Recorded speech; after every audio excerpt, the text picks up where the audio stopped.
Hello students, आज का जो हमारा टॉपिक है वह है फोटोसिंथेसिस। फोटोसिंथेसिस यानी प्रकाश संश्लेषण। फोटोसिंथेसिस, इस वर्ड का जो मीन है वह यह है कि प्रकाश की उपस्थिति में संश्लेषण। अब प्रकाश की उपस्थिति में संश्लेषण, तो देखिए कि ये जो प्रक्रिया है वो हरे पौधों द्वारा की जाती है। तो हरे पौधों द्वारा प्रकाश ऊर्जा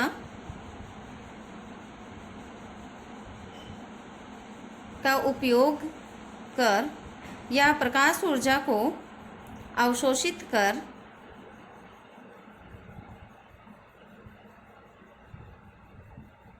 उसे रासायनिक ऊर्जा में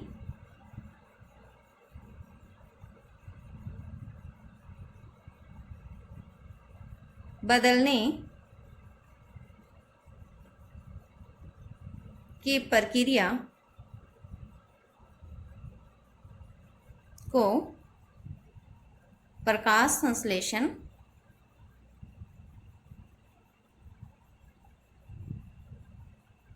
कहते हैं। ये तो था एक मीन ऑफ फोटोसिंथेसिस कि आखिरकार ये प्रोसेस होती क्या है। इसके साथ ही अगर हम बात करें इसकी दूसरी डेफिनेशन की, तो डेफिनेशन के अंतर्गत आपको ध्यान रखना है कि चार जो फैक्टर हैं, इस प्रोसेस को हम भौतिक रासायनिक प्रक्रिया भी कहते हैं। अब आप कहेंगे कि भौतिक और रासायनिक प्रक्रिया क्यों कहते हैं, तो यह जो प्रोसेस है वो भौतिक रासायनिक प्रक्रिया है। भौतिक के अंतर्गत हम बात करेंगे वाटर यानी H2O, CO2 व लाइट, जो हमें सूर्य से प्राप्त होती है। प्रकाश ऊर्जा की हम बात कर रहे हैं। इसके साथ ही एक फैक्टर और चाहिएगा, क्लोरोफिल। यानी ये जब चार फैक्टर मिलते हैं तो एक प्रोसेस कंप्लीट होती है जिसे हम फोटोसिंथेसिस कहते हैं। अब रासायनिक प्रक्रिया क्यों कह रहे हैं? रासायनिक प्रक्रिया इसलिए कह रहे हैं कि ये जो चारों फैक्टर हैं, इन चारों ही फैक्टर की प्रोसेस से कार्बोहाइड्रेट का निर्माण होता है। मेन आप जो है इस प्रोसेस का जो मीनिंग है वो यही है कि कार्बोहाइड्रेट या ग्लूकोज का जो फॉर्मेशन है वो प्रकाश संश्लेषण के माध्यम से हरे पौधों द्वारा किया जाता है। इसके साथ ही हम ये बात भी कहते हैं कि पौधे जो हैं हमारी लाइफ के लिए ज़रूरी हैं। तो इस प्रोसेस के द्वारा ही वो क्या फॉर्म करते हैं? ऑक्सीजन, जो हम किस में काम में लेते हैं? रेस्पिरेशन यानी श्वसन की प्रक्रिया में। तो चलिए बच्चों, सबसे पहले हम बात करें कि इस प्रोसेस के बारे में ऐसे वैज्ञानिक जिन्होंने हमें सबसे पहले बताया, तो वो वैज्ञानिक हैं स्टीफन हेल्स। स्टीफन हेल्स जो हैं, इन्होंने प्रकाश संश्लेषण की प्रोसेस को सबसे पहले स्पष्ट किया था, इसलिए इन्हें हम फादर ऑफ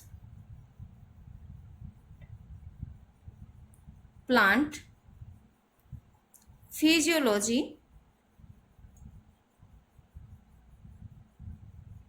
कहते हैं। फादर ऑफ प्लांट फिजियोलॉजी, ये मेन क्वेश्चन है, काफ़ी कंपटीशन एग्जाम्स में भी पूछा जाता है कि जो फादर ऑफ प्लांट फिजियोलॉजी है वो कौन है, तो स्टीफन हेल्स। तो इस चीज़ को आप बिल्कुल ध्यान रखिएगा। इसके साथ ही है नेक्स्ट जो वैज्ञानिक है, हम बात करेंगे प्रिस्टले की। प्रिस्टले,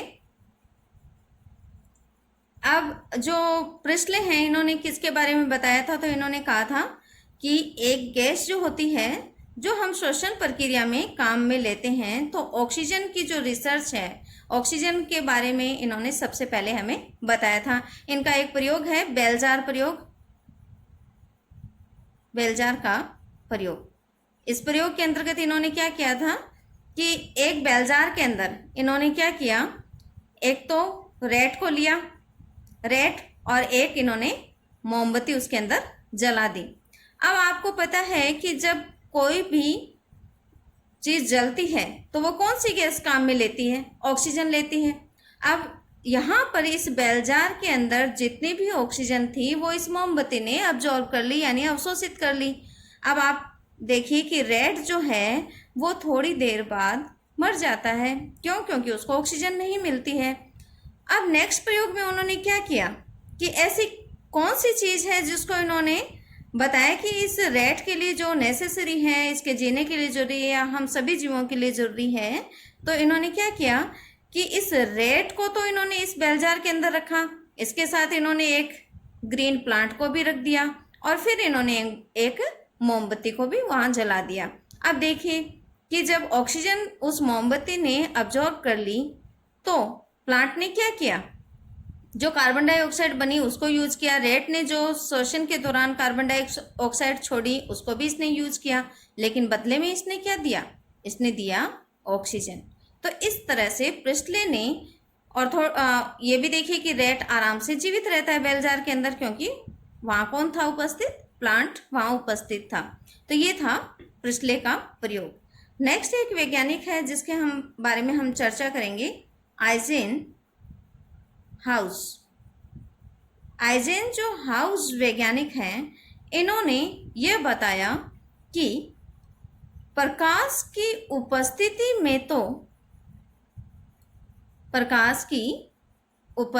में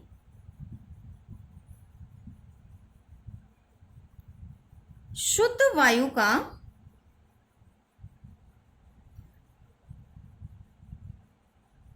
निर्माण होता है, लेकिन अंधकार में यानी अप्रकाश की स्थिति में, लेकिन अंधकार में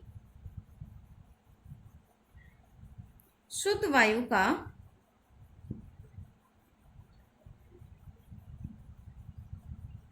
फॉर्मेशन या निर्माण नहीं होता है।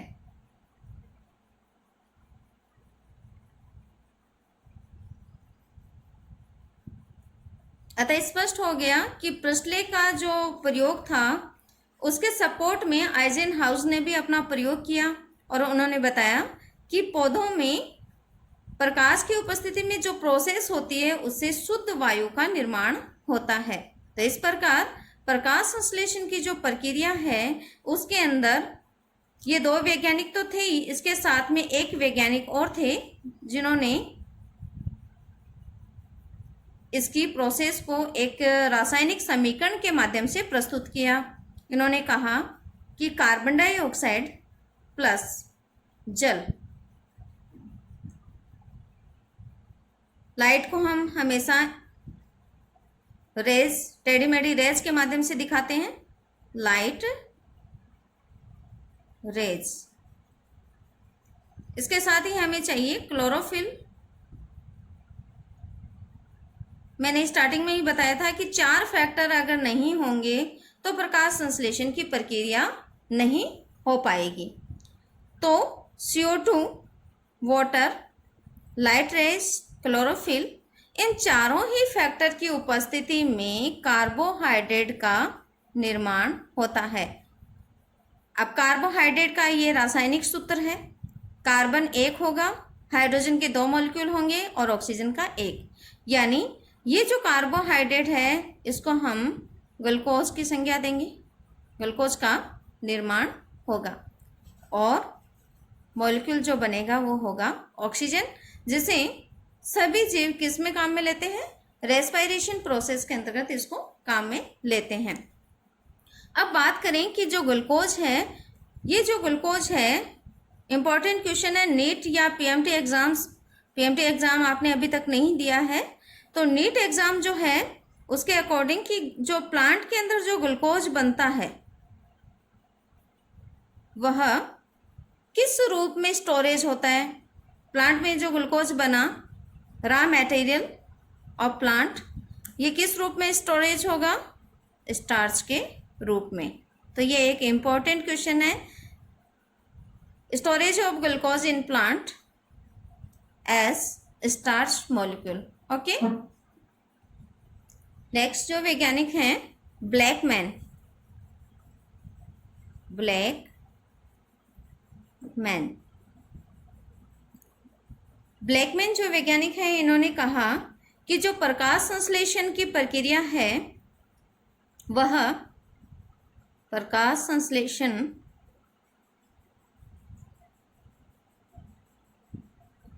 की प्रक्रिया केवल प्रकाश रासायनिक प्रक्रिया ही नहीं है, बल्कि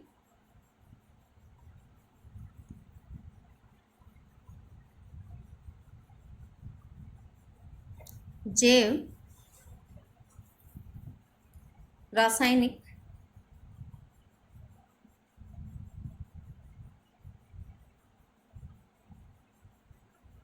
प्रक्रिया भी है। यानी इन्होंने कहा कि पौधे प्रकाश की उपस्थिति में तो क्रिया करेंगे, प्रकाश की उपस्थिति में प्रकाश रासायनिक अभिक्रिया, यानी प्रकाश की उपस्थिति में तो कौन सी होगी, प्रकाश रासायनिक अभिक्रिया। लेकिन प्रकाश की उपस्थिति में प्रकाश रासायनिक अभिक्रिया व अप्रकाश की स्थिति में या उपस्थिति में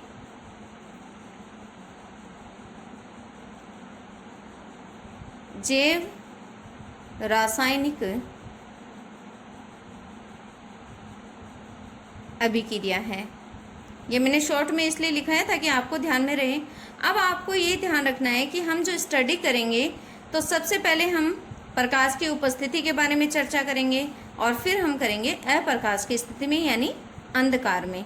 तो प्रकाश की उपस्थिति में जो प्रकाश रासायनिक अभिक्रिया होती है उसके बारे में भी एक वैज्ञानिक थे जिन्होंने बताया था, और अप्रकाश की स्थिति में जो जैव रासायनिक अभिक्रिया होती है उसके बारे में हमें बताया था ब्लैकमैन ने। इसलिए हम इस जैव रासायनिक अभिक्रिया को ब्लैकमैन मैकेनिज्म भी कहते हैं।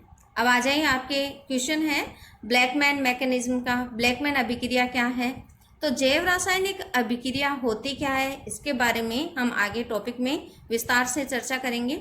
जैव रासायनिक यानी जीवों के अंदर रसायन का फॉर्मेशन, रसायन का निर्माण। और मैंने अभी आपको शॉर्टली बताया था कि रसायन कौन सा बनता है, कार्बोहाइड्रेट का फॉर्मेशन होता है ना। तो इसके बारे में हम बात करेंगे। अब हम बात करें, एक वैज्ञानिक हैं हिल वैज्ञानिक, बहुत इम्पोर्टेंट है, हिल रिएक्शन के नाम से क्वेश्चन बनता है। ये दोनों ही जो हैं ब्लैकमैन और हिल, इन दोनों के बारे में हम दोनों की प्रोसेस के बारे में अच्छे से चर्चा करेंगे। हिल रिएक्शन यानी ऐसी प्रोसेस या ऐसी प्रक्रिया जो प्रकाश की उपस्थिति में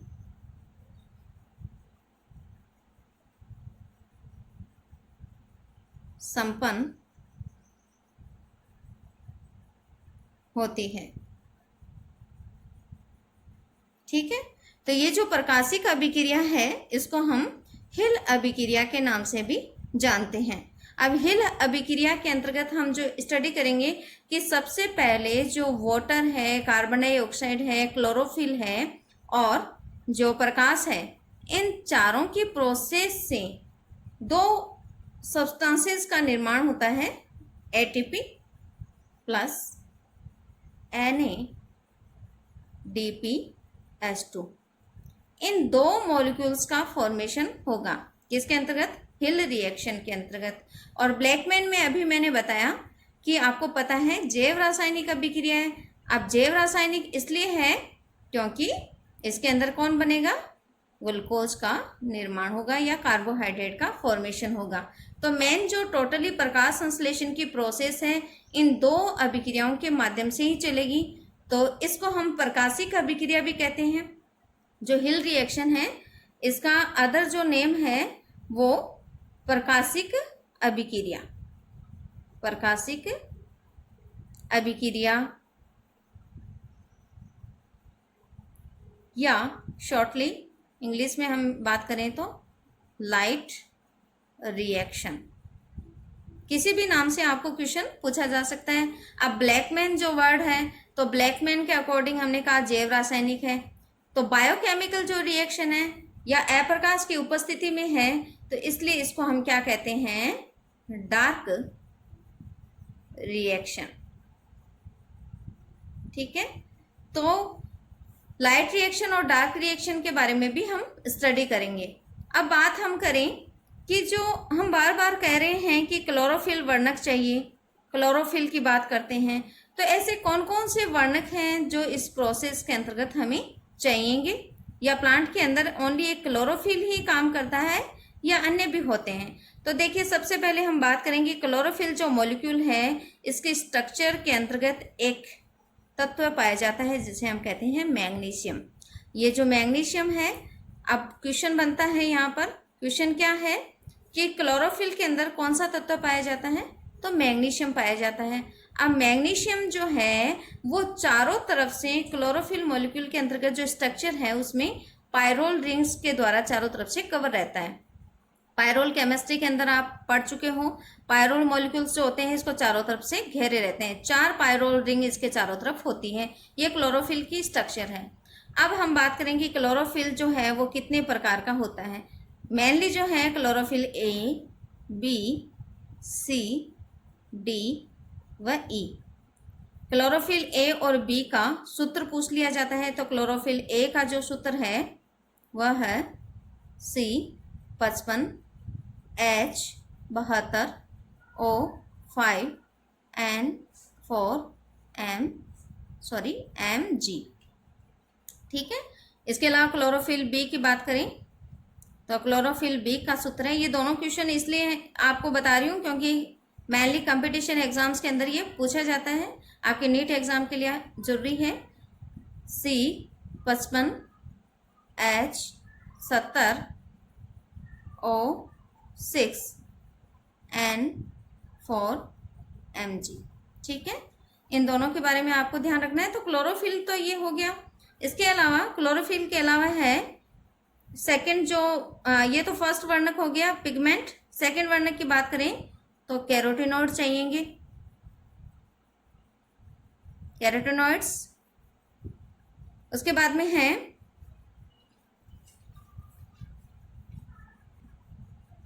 वह फाइको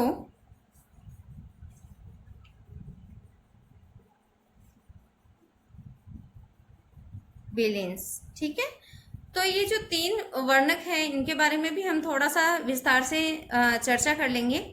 अब जो स्टूडेंट्स हैं, मेनली आपको जो ध्यान रखना है कि हमें सबसे पहले क्लोरोप्लास्ट की जो स्ट्रक्चर है उसके बारे में हमें नॉलेज होना चाहिए। क्लोरोप्लास्ट यानी हरित लवक, क्लोरोप्लास्ट, क्योंकि सारी जो प्रोसेस है वो इसी के ऊपर निर्भर करेगी। हरित लवक की बात कर रहे हैं हम, आप लास्ट क्लासेस के अंदर इसको पढ़ चुके हो। ये जो मैंने आउटर मेम्ब्रेन बनाई है ये है बाहरी झिल्ली, हिंदी में भी मैं बोल रही हूँ बाहरी झिल्ली। उसके बाद में है अंदर की झिल्ली। अब अंदर की झिल्ली जो होगी वो फोल्डेड स्ट्रक्चर में होगी। मैं इसको रेगुलरली नहीं बनाऊंगी, ये जो मैं प्रोसेस के अंतर्गत जो काम आने वाला जो मुख्य मटेरियल है उसके बारे में बात कर रही हूँ, क्लोरोप्लास्ट। ठीक है, आप देखिए इस प्रकार की, जैसे कि अपन कॉइन को एक दूसरे के ऊपर अरेंज करते हैं ना, सिक्कों को, उसी के अकॉर्डिंग इसके अंदर स्ट्रक्चर्स पाई जाती है। अब जो मैंने बड़ी स्ट्रक्चर बनाई है, ये जो अंदर की झिल्ली है इसको मैं लिख देती हूँ आंतरिक या अंतः झिल्ली। ठीक है, ये टोटली जो पोर्शन है इस भाग को हम कहते हैं ग्रेना। ग्रेना। अगर मैं सिर्फ एक की बात करूं, ये ग्रेना तो बहुवचन हो गया, सिर्फ मैं एक की बात करूं तो हो गया ग्रेनम। ठीक है, उसके बाद में ये जो मैंने बड़ी स्ट्रक्चर्स बनाई है इनको हम कहते हैं थाइलेकोइड। थाइलेकोइड। लैमेली सिस्टम है थाइलेकोइड। अब ये जो ग्रेना पोर्शन है इसके ऊपर मैं पिगमेंट बना रही हूं, वर्णक। वर्णक पोर्शन यानी जो आंतरिक झिल्ली है इसके ऊपर वर्णक पाए जाते हैं। वर्णक की बात अभी मैंने की है। कौन कौन से वर्णक होते हैं? क्लोरोफिल होता है, कैरोटिनॉइड होते हैं, फाइकोबिलेंस होते हैं। तो ये पिगमेंट जो सिस्टम है ये कहाँ पाया जाता है? थाइलेकोइड और ग्रेना पोर्शन के ऊपर पाया जाता है। तो इनको हम क्या कहते हैं? पिगमेंट्स या वर्णक। वर्णक। ठीक है, अब जो अंदर का ये जो खाली भाग आपको दिखाई दे रहा है इसको हम डॉटेड स्ट्रक्चर्स में इसलिए दिखा रहे हैं क्योंकि ये कोई द्रव भरा हुआ है। ये जो आंतरिक झिल्ली है इसके अंदर की ओर द्रव भरा होता है जिसको हम कहते हैं स्ट्रोमा। स्ट्रोमा। ये प्रोसेस या ये डायग्राम मैं इसलिए बता रही हूँ क्योंकि जो हम लाइट रिएक्शन और डार्क रिएक्शन के बारे में बात करेंगे तो वो सारी प्रोसेस इसी एक डायग्राम्स के माध्यम से आपको समझ में आएगी। ठीक है, इसके अलावा मैंने हल्की सी स्ट्रक्चर एक और बनाई है। आपको पता है 9th क्लास में आपने पढ़ा है कि जो क्लोरोप्लास्ट होता है वो अर्ध स्वायत्त शासी क्या बोलते हैं, अंगक होता है। अर्ध स्वायत्त शासी अंगक का मतलब ऑटो सेमी ऑर्गेनल है। तो ऑटो सेमी ऑर्गेनल है यानी इसके पास अपना डीएनए होगा, इसके पास अपना आरएनए होगा, इसके अलावा इसके पास होता है अपना राइबोसोम।